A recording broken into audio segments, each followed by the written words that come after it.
ہر قوم کے یہاں عید کا کوئی نہ کوئی تصور ہوتا ہے، ہر قوم کے یہاں کوئی نہ کوئی تہوار ہوتا ہے۔ اسلام نے بھی خوشیاں تقسیم کرنے کے لیے ہمیں عید سعید کا حسین و جمیل موقع عطا فرمایا ہے، لیکن دنیا کی دوسری قوموں اور مسلمانوں کے درمیان خوشی منانے کا بھی ایک طریقہ ہے اور غم منانے کا بھی ایک طریقہ ہے۔ عید کے دن بہت ساری وہ چیزیں جو اور دنوں نہیں کی جاتی، اسلام نے عید کے دن اس کی چھوٹ دی ہے، اجازت دی ہے۔ جیسے مثال کے طور پر اللہ کے حبیب صلی اللہ علیہ وآلہ وسلم نے حبشی غلاموں کو مدینہ منورہ کے اندر کھیل کرتے ہوئے، کرتب دکھاتے ہوئے ان کو اجازت عطا فرمائی ہے کہ تم یہ کر سکتے ہو۔ کسی نے عرض کی یا رسول اللہ یہ حبشی کرتب دکھا رہے ہیں، اللہ کے رسول نے فرمایا چپ رہو، آج عید کا دن ہے۔ کوئی دف بجا کر کے خوشیوں کے گیت گا رہا تھا، کسی نے شکایت کی یا رسول اللہ یہ بچے دف بجا رہے ہیں اور خوشیوں کے گیت گا رہے ہیں۔ حضور فرماتے ہیں انہیں خوشیوں کا اظہار کرنے دو کیونکہ یہ ہماری عید ہے۔ یعنی عید کے دن اظہار خوشی کے کچھ طریقے بتائے گئے ہیں۔ دسترخوان کو وسیع کرنا، اسی طریقے سے ہمیں دیکھ کر کسی کو محسوس ہو کہ آج ہم بہت خوش ہیں، آج ہم بہت خوش ہیں۔ آپ دیکھیں مہینے بھر روزے رکھے، لیکن اسلام کہتا ہے کہ عید کے دن روزہ نہیں رکھنا۔ اگر عید کے دن روزہ رکھیں گے تو آپ کو ثواب ملنے کی بجائے گناہ ملے گا۔ اور دنوں بھوکا رہنا عبادت ہے، آج کھانا عبادت ہے۔ اور دنوں پیاسا رہنا عبادت ہے، آج پینا عبادت ہے۔ آپ توجہ کریں کہ اللہ تبارک و تعالیٰ نے آج کے دن چھوٹ عطا کی ہے، آج کے دن کو خوشیوں کا دن قرار دیا ہے، لیکن خوشی میں کوئی اپنی حد کو پار نہ کرے۔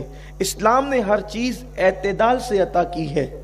ایک عید ہے ہماری، آج اس عید کے متعلق بہت مختصر، تاکہ ہمیں وقت پر نماز بھی شروع کرنا ہے، بہت مختصر عرض کروں کہ نبوی عید کیا ہے، مصطفیٰ جان رحمت صلی اللہ علیہ وآلہ وسلم نے کس طریقے سے عید منائی۔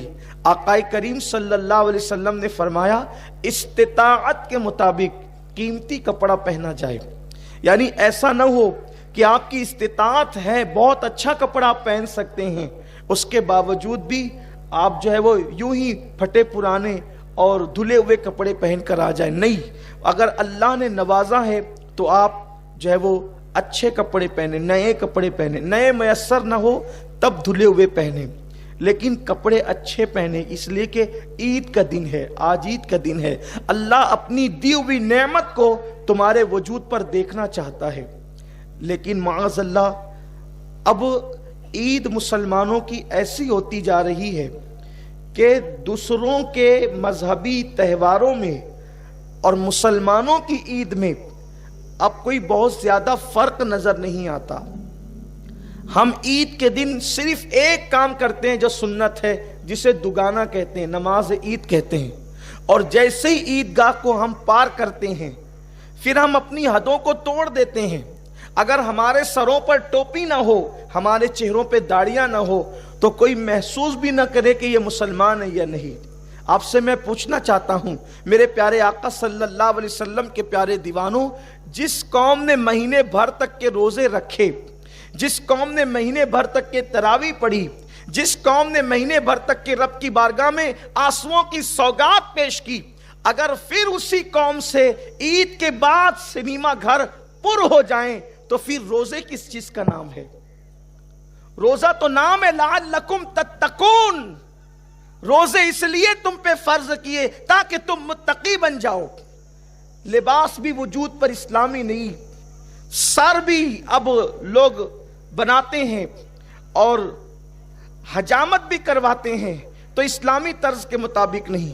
پتہ نہیں ہمارے جوانوں کو کیا ہو گیا، اسلام کی دی ہوئی نعمتوں کو اب وہ اپنے لیے کافی نہیں سمجھ رہے، اللہ ماشاءاللہ ہر چیز نہیں لانا چاہتے ہیں۔ سر کا خط بنانے کا انداز بھی جسے آپ حجامت کہتے ہیں یا کٹنگ کہتے ہیں، وہ بھی معاذ اللہ غیروں کی طرح، اور پھر صرف غیروں کی طرح نہیں بلکہ ایسے انداز سے اس کو اختیار کرتے ہیں کہ جس کی اللہ کے رسول صلی اللہ علیہ وسلم نے آج سے 1450 سال پہلے مذمت فرمائی تھی۔ عید کے لیے خصوصی کٹنگ کروائی جا رہی ہے۔ وہ کٹنگ کیسی ہے؟ کچھ بال بہت بڑے ہیں، کچھ بال بہت چھوٹے ہیں۔ اللہ کے رسول صلی اللہ علیہ وسلم نے ارشاد فرمایا آج سے 1450 سال پہلے کہ کچھ لوگ اپنے سر کے بال بختی اونٹوں کی طرح رکھیں گے، اللہ نے ان پہ جنت کی خوشبو کو بھی حرام کر دیا ہے۔ آج کے نوجوان لڑکے خصوصی طور پر اس طریقے کی حجامت کا اہتمام کر رہے ہیں۔ ان کو دیکھو، بدن پر باضابطہ طور پر جو ہے بیل بوٹے بنوائے جا رہے ہیں۔ کب؟ مسلمانوں کی عید ہے، اور چونکہ اب بدن پر بیل بوٹے ہوں گے تو اس کو بتانے کے لیے جسم کو ننگا رکھنا یعنی چھوٹے کپڑے پہننا بہت ضروری ہوگا، تبھی تو بیل بوٹے نظر آئیں گے۔ میرے پیارے آقا صلی اللہ علیہ وسلم کے پیارے دیوانوں، یاد رکھنا یہ مغربی تہذیب، یہ مغربی کلچر، یہ گناہوں کا ماحول تمہارے لیے نقصان دہ ہے۔ اللہ کے رسول صلی اللہ علیہ وسلم نے پورے کپڑے پہننے کو سنت قرار دیا ہے۔ اس کا فائدہ کیا ہے؟ اللہ کے رسول صلی اللہ علیہ وسلم ماؤں سے زیادہ مہربان، باپ سے زیادہ مہربان۔ ارے کروڑوں مائیں بفرض محال اگر کسی ایک بچے کی ہو تو کروڑوں مائیں مل کر کے اپنے بچے سے جتنا پیار نہیں کر سکتی، اس سے زیادہ مصطفیٰ جان رحمت نے اپنی امت سے پیار کیا ہے۔ آقا کریم صلی اللہ علیہ وسلم نے جو طریقہ ہمیں بتایا ہے اس میں ہمارا فائدہ ہے۔ آپ اندازہ کریں، اگر آپ شارٹ کپڑے پہنتے ہیں جس سے بازو بھی نظر آتے ہیں، جس سے جو ہے وہ آپ کے جسم کے اعضاء نظر آتے ہیں، اس کا نقصان کیا ہے؟ اللہ کے رسول صلی اللہ علیہ وسلم فرماتے ہیں میری امت میں کثرت کے ساتھ اگر موت ہوگی تو وہ نظر کی وجہ سے ہوگی۔ آقا فرماتے ہیں نظر بد حق ہے، یعنی کسی کو نظر لگ جانا حق ہے۔ جادو اتنا نقصان نہیں پہنچاتا جتنا بد نظر نقصان پہنچاتی ہے۔ فرمایا گیا کہ جو نظر بد ہے وہ جانور کو لگے تو جانور ہانڈی میں چلا جاتا ہے، پتھر کو لگے تو پتھر ٹوٹ جاتا ہے، اور انسان کو لگے تو انسان قبر میں چلا جاتا ہے۔ اب یہ جو تم شارٹ کپڑے پہن کر جسم پہ بیل بوٹے بنا رہے ہو، یعنی لوگوں کی نظر تم پر پڑے۔ لباس تو اس لیے تھا کہ لوگوں کی نظر تمہارے وجود پر مکمل نہ پڑے، لباس اس کو روک لے، لباس تمہارے وجود کی حفاظت کرے، لیکن اب تم نے چونکہ اپنے پورے وجود کو ننگا کر دیا، شارٹ سے شارٹ کپڑے پہن رہے ہو، تو لوگوں کی نظریں تم پر جمے گی اور نظر بد لگے گی۔ اللہ کے رسول فرماتے ہیں میری امت میں کثرت سے موت نظر بد کی وجہ سے ہوگی۔ نقصان کس کا ہوا؟ آپ اپنی جان سے جائیں گے۔ اللہ کے رسول صلی اللہ علیہ وسلم کے غلاموں، آپ نہیں دیکھتے ارے ابھی تو بیٹھا تھا ابھی مر گیا، کس وجہ سے؟ نظر بد کی وجہ سے۔ آپ نے نظر بد کو کیا سمجھا؟ جادو کرنے والا جب کسی پہ جادو کرتا ہے تو اس کی صلاحیت پر منحصر ہوتا ہے، یا تو جادو اثر کرے گا یا تو نہیں کرے گا۔ اگر وہ جادو کرنے والا پاورفل نہ ہو، مکمل نہ ہو، تو اس کا کیا ہوا جادو اثر نہیں کرے گا۔ لیکن نظر بد کا حال یہ ہے، اگر ٹکٹکی باندھے ہوئے کسی کو غور سے دیکھ لیا، نہ سبحان اللہ کا، نہ ماشاء اللہ کا، نہ نگاہوں میں عقیدت ہے، تو پھر وہ نظر بد اس پر اثر کر جائے گی اور اس پر بیماریاں بھی ہو سکتی ہے، پھر وہ پتہ نہیں قبر تک بھی لے جا سکتی ہے۔ تو بتائیں مغربی تہذیب تو تمہیں قبر تک پہنچانے پر تلی ہوئی ہے، اور آپ ہیں کہ اسی طرف جا رہے ہیں۔ اور اللہ کے رسول علیہ السلام نے پورا لباس پہننے کا حکم دیا، پورے لباس کی طرف آؤ۔ عید کو تماشا مت بناؤ، عید کو غیروں کے تہوار کے مشابہ مت بناؤ۔ اگر سر کے بال کٹاؤ تو اسلام کے مطابق کٹاؤ، ایسے نہیں کہ حضور نے فرمایا کہ بختی اونٹوں کی طرح جو ہے وہ بال کٹائے جائیں گے اور ان لوگوں پر جنت کی خوشبو بھی حرام ہوگی۔ آج کل کے لڑکے، بلکہ جہاں پر عورتیں اور بچے مسلمانوں کے سگنلوں پر بھیک مانگ رہے ہیں، اس قوم کے جوان صرف کٹنگ بنانے کے لیے 500 اور 1000 روپیہ دے رہے ہیں۔ جب بتائیں صرف بال کٹانے کا اتنا جو قوم دے گی، پھر وہ قوم ترقی کیسے کرے گی؟ آج ہم سیریا، یمن، عراق، بیت المقدس کا رونا روتے ہیں۔ بیت المقدس تو ہمارے ہر مسلمان کے لیے عقیدت کا مرکز ہے، لیکن رمضان المبارک میں بیت المقدس کی تراویح ٹی وی پہ نشر ہو رہی تھی، دیکھنے والوں نے دیکھا، آپ نے بھی دیکھا ہوگا، ہم نے بھی سنا کہ بیت المقدس کی، مسجد اقصیٰ کی، جس مسجد اقصیٰ کے لیے ہر مسلمان دعا کر رہا ہے، جس مسجد اقصیٰ کے لیے ہر مسلمان بے چین اور بے قرار ہونا بھی چاہیے، ہمارا قبلہ اول ہے، لیکن جب مسجد اقصیٰ کی تراویح نشر ہو رہی تھی ٹی وی پر، تو دیکھا گیا کہ امام کے پیچھے جتنے کھڑے ہیں 95% لوگ ہیں، نہ ان کے چہرے پہ داڑھی ہے، نہ ان کے سروں پہ ٹوپیاں ہیں۔ ہمیں ان سے ہمدردی ہے، اللہ ان کی حفاظت کرے۔ ان کے ہاتھوں میں پتھر ہے، ہم ان کے ہاتھوں کے پتھر دیکھ کر متاثر ہیں، دعا گو بھی ہیں کہ وہ پتھروں سے لڑ رہے ہیں، بندوقوں کا جواب پتھروں سے دے رہے ہیں، ہتھیاروں کا جواب پتھروں سے دے رہے ہیں، لیکن ان کو فتح و نصرت نہیں ملتی۔ کیوں نہیں ملتی؟ ان کے ہاتھوں میں پتھر تو ہے مگر دامن شریعت نہیں ہے۔ خدا کی عزت کی قسم، جن دن ان کے ہاتھوں میں شریعت کا دامن آ جائے گا، خدا ان کے اندر اتنی قوت پیدا کر دے گا کہ باطل قوتیں ان کے قدموں میں سرنگو ہونے پہ مجبور ہو جائے گی۔ جو ٹوپی نہ پہن سکے، انقلاب پتھروں سے تھوڑی آتا ہے، انقلاب تو مصطفیٰ جان رحمت کی شریعت پر عمل کرنے سے آتا۔ اور ہندوستان کے مسلمانوں کو بھی آگاہ ہونا چاہیے، اگر آپ بھی اور ہم بھی دین کے قریب نہ آئے تو اللہ نہ کرے، ہزار بار نہ کرے کہ وہ دن ہم پر نہ آ جائے۔ جو ان کو آئے نا، اس سے بدترین دن ہندوستانی مسلمانوں کے لیے آ سکتے ہیں اگر ہم دین کے قریب نہ آئے۔ یہی روش رہی، عید کے بعد زنا کے اڈوں پہ جانے کا پلان، عید کے بعد سنیما گھروں کو آباد کرنے کا پلان، عید کے بعد عیاشیوں کے اڈوں کو آباد کرنے کا پلان، عید غیر مسلموں کی طرح، کافروں کی طرح منانے کا انداز، فضول خرچی، عیاشی، جوے، عید کی چھٹیوں کے اندر یہ ساری گندگی کرنے کا پلان اگر یہی رہا تو یاد رکھنا، میرا رب فرماتا ہے ان اللہ لا یغیر ما بقوم حتی یغیر ما بانفسہم، کہ اللہ کسی قوم سے اس وقت تک نعمت نہیں چھینتا جب تک کہ وہ قوم خود ایسے حالات پیدا نہ کرے۔ بس اپنی گفتگو کو سمیٹتے ہوئے دو باتیں عرض کرتا ہوں۔ عید پر خرچ کرنے سے پہلے کہاں خرچ کر رہے ہو، تھوڑا سا سوچ لینا، کیونکہ اللہ فرماتا ہے ثم لتسألن یومئذ عن النعیم، ہم تم سے ہر نعمت کے بارے میں سوال کریں گے، اور اللہ کو جواب دینا کوئی آسان کام نہیں ہے۔ ایک بزرگ کو ایک بادشاہ نے دعوت دی، اور دعوت دینے کے بعد کہا حضرت آپ نے میرے دربار میں تشریف لانا ہے۔ فرمایا کہ ہم فقیر لوگ ہیں، ہمیں دربار کی دعوت سے کیا تعلق۔ فقیروں کا مزاج بڑا اونچا ہوتا ہے، یہ فقیر وہ نہیں جو بھیک مانگتے پھرتے ہیں، یہ بھکاری لوگ ہیں۔ فقیر اس کو کہتے ہیں جس کا تعلق، دل کا تعلق خدا سے جڑ جاتا ہے، اس کو فقیر کہتے ہیں۔ جس کی فا فقر اور فاقے کی طرف اشارہ کرتی ہے، جس کی قاف قناعت کی طرف اشارہ کرتی ہے، جس کی یا یاد الہی میں ڈوب جانے کی طرف اشارہ کرتی ہے، اور جس کی راہ رب تبارک و تعالیٰ کی ذات میں فنا ہونے کی طرف اشارہ کرتی ہے، یہ ہے فقیر۔ اور بھیک منگوں کی بات نہیں کرتا، تو ایک مرد درویش کے پاس، فقیر کے پاس کہنے لگے کہ آپ تشریف لائیں، کہا میں درباروں سے کیا کام۔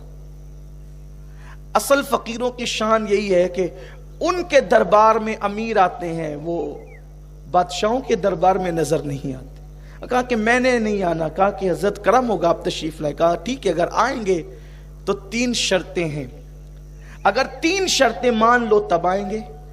پہلی شرط یہ ہے کہ جہاں جی میں آئے گا وہاں بیٹھیں گے، جہاں جی چاہے گا وہاں بیٹھیں گے، جو جی میں آئے گا وہ کھائیں گے، اور جو کہیں گے وہ ماننا پڑے گا۔ 3 شرطیں منظور ہے تو آتے ہیں، ورنہ نہیں۔ کہا ٹھیک ہے، اگر بہت چھوٹی سی شرط ہے بظاہر کہ جہاں چاہیں گے بیٹھیں گے، ظاہر سی بات ہے، کوئی کرسی چھوڑ کر کے کس نے بیٹھنا کہاں ہے؟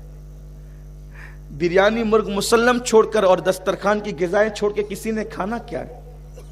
اور پھر بات ہی کون سی ایسی ہوگی، زیادہ سے زیادہ یہی کہیں گے کہ کچھ نذرانہ دے دو۔